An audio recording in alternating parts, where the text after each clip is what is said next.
ರಾಯಬಾಗ್ ತಾಲೂಕಿನ ಕುಡಚಿ ಪಟ್ಟಣದಿಂದ 4.5 ಕಿಲೋಮೀಟರ್ ದೂರದಲ್ಲಿರುವ ಕುಡಚಿ ಗ್ರಾಮದಲ್ಲಿ ಪ್ರತಿ ವರ್ಷದಂತೆ ನಿರಂತರ 5 ದಿನಗಳ ಪರ್ಯಂತ ಗಡ್ಡೆ ಶಿರಾ ಸಾಹೇಬರ ಉರುಸ್ ಜರುಗಿತು.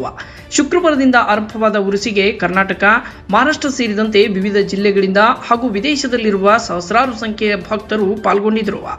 ಅದರಂತೆ ಚಿಕ್ಕೋಡಿ ಲೋಕಸಭೆಯ ಸ್ವತಂತ್ರ ಅಭ್ಯರ್ಥಿಯಾಗಿ ಕಣಕ್ಕಿಳಿದಿರುವ ನಿವೃತ್ತ IAS ಅಧಿಕಾರಿ ಶಂಭು ಕಲ್ಲೋಳಿಕರ್ ತಮ್ಮ ನೂರಾರು ಕಾರ್ಯಕರ್ತರೊಂದಿಗೆ ಪ್ರಜಾಪಿತ ಬ್ರಹ್ಮಕುಮಾರಿ ಈಶ್ವರಿ ವಿಶ್ವವಿದ್ಯಾಲಯಕ್ಕೆ ಭೇಟಿ ನೀಡಿ ಕೆಲಕಾಲ ಧ್ಯಾನದಲ್ಲಿ ಮುಳುಗಿದರು. ರಾಜಯೋಗಿನಿ ಬ್ರಹ್ಮಕುಮಾರಿ ವಿದ್ಯಾ ಅಕ್ಕನವರ ಆಶೀರ್ವಾದವನ್ನು ಪಡೆದರು. ನಂತರ ವಿದ್ಯಾ ಅಕ್ಕನವರು ಸತ್ಕರಿಸಿ ಈಶ್ವರಿಯ ಗೌರವವನ್ನು ಸಮರ್ಪಿಸಿದರು.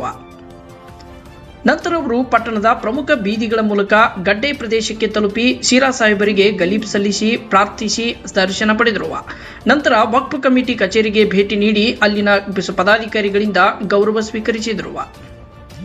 ಈ ವೇಳೆ ನ್ಯಾಯವಾದಿ BN ಭಂಡಗಾರ್, ಬಾಬಾಜಾನ್ ಜಿನ್ನಾಬಡೆ, ಚಿದಾನಂದ್ ಚೌಹಾಣ್, ಪರಶುರಾಮ್ ಸಿಂಧೆ, ಶಾಮು ಮಣಗುತ್ತಿ, ಮುದ್ದಶೀರ್ ಅಲಾಲ್ ಖಾನ್, ಗಜು ಪೂಜಾರಿ, ಮಾರುತಿ ಹಳ್ಳೂರೆ ಸೇರಿದಂತೆ ಮತ್ತಿತರರು ಉಪಸ್ಥಿತರಿದ್ದರು. ವರದಿ ಬಸ್ಸು ಮಾಳಿ, ರಾಯಬಾಗ್.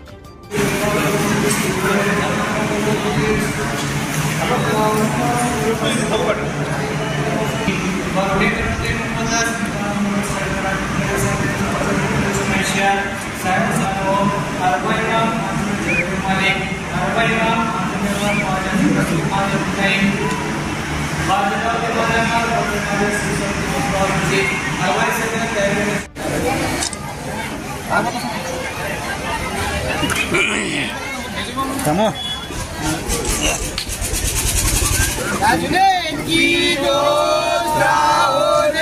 Chalo.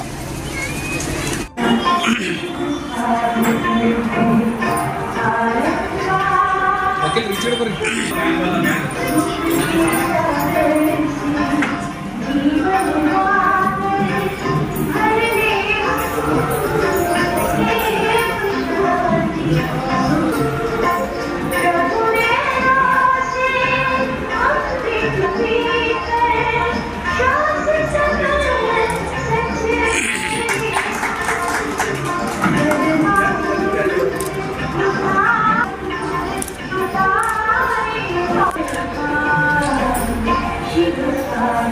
इधर आओ तो बाबूजन भाई सेट को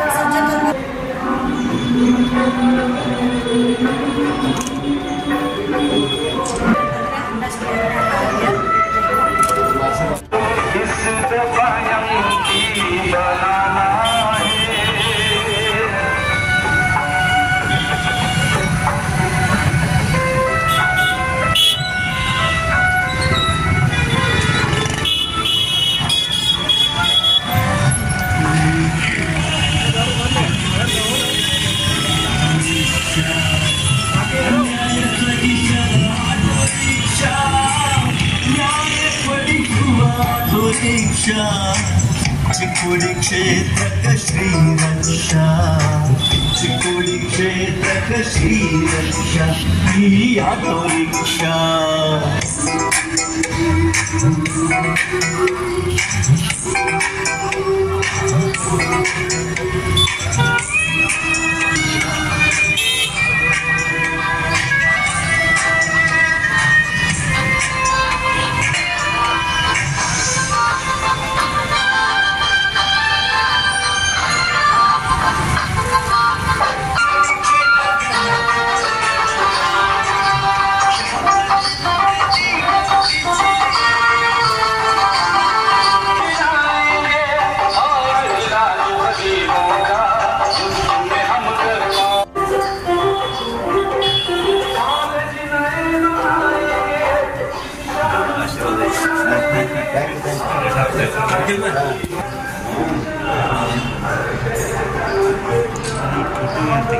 नಮಗೆ